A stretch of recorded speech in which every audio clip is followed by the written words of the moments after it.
जय श्री राधे। कार्तिक मास महात्म का 32वां अध्याय।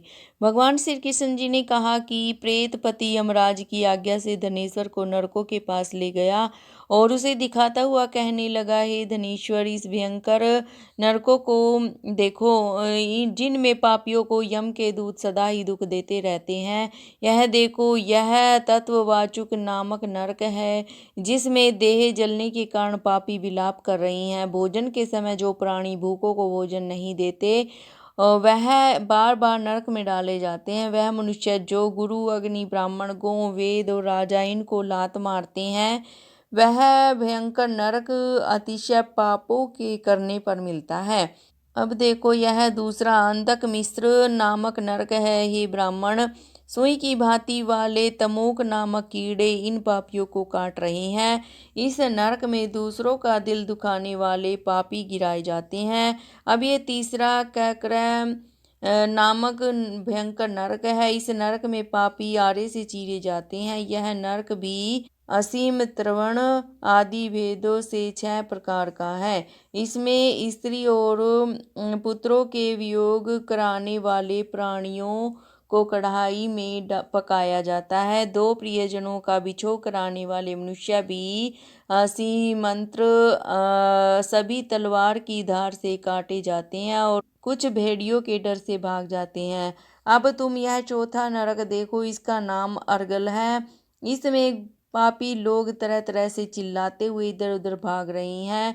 यह नरक भी वध आदि भेदों से 6 प्रकार के हैं। यह देखो, यह कूटशाल्यली नामक 5वां नरक है, जिसमें कि अंगारों की भांति कष्ट देने वाले बड़े बड़े कांटे लग रही हैं। यह भी यातना आदि के भेदों से 6 प्रकार का है, पर स्त्री गमन करने वाले प्राणी इस नरक में पकाए जाते हैं।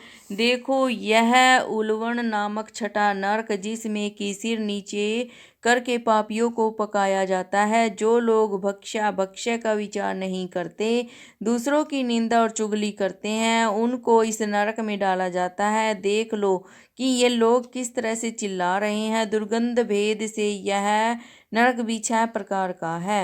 यह देखो, 7वां कुंभी पाक नाम का नरक है। यह बहुत ही भयंकर है। हे ब्राह्मण, यह भी 6 प्रकार का है।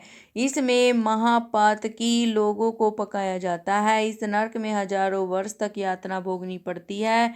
यही रौरव नरक है। इच्छा रहित जो पाप किए जाते हैं, वह पाप आर्ध कहलाते हैं। इस प्रकार शुष्क या आर्ध भेदों से यह पाप 2 प्रकार के होते हैं। इनके अतिरिक्त और भी पृथक पृथक 84 प्रकार के पाप हैं।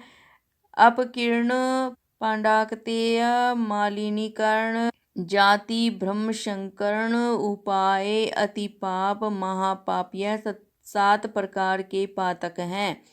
जो जीव जैसा कर्म करता है, वह इन 7 नरकों में अपने पाप कर्मों के अनुसार पकाए जाते हैं। तुम्हारा चूंकि कार्तिक व्रत करने वाले प्रभु भक्तों से पर्याप्त मेल जोल रहा है, उसके पुण्य प्रभाव से तुम्हारी नरक यातना दूर हो गई है। भगवान श्री कृष्ण ने कहा कि इस प्रकार प्रेत पति ने धनेश्वर को सब प्रकार के नरक दिखाने के बाद यक्ष लोक में ले जाकर उसे वहां का राजा बना दिया। वहां पर उसका नाम धन यज्ञ हुआ और वह कुबेर जी का सेवक बन गया। बाद में महर्षि विश्वामित्र ने उसके नाम का तीर्थ बनवाया था। हे राजन, कार्तिक मास का व्रत महाफल का दाता है। इसके बराबर कोई दूसरा पुण्य कर्म नहीं है। जो कोई यह व्रत करता है तथा व्रत करने वाले का दर्शन करता है, उसे अवश्य ही मुक्ति मिलती है। तो मेरे प्यारे भक्तों, कार्तिक मास में स्नान, दान और व्रत का बहुत ज़्यादा महत्व है। हमें ये व्रत और पूजा पाठ अवश्य करने चाहिए। बोलो जय श्री राधे, जय श्री कृष्ण जी की।